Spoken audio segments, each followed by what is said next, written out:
This is the Ryobi p423 cordless brushless grinder.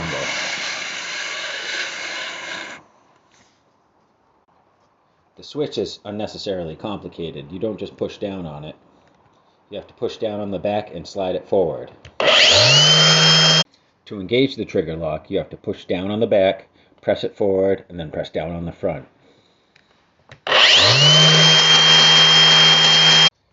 I'm sure if you're someone that uses this style of switch a lot, it becomes second nature to do it in one fluid motion. One thing they do get right is tool storage and the handle. The arbor wrench is always right at hand.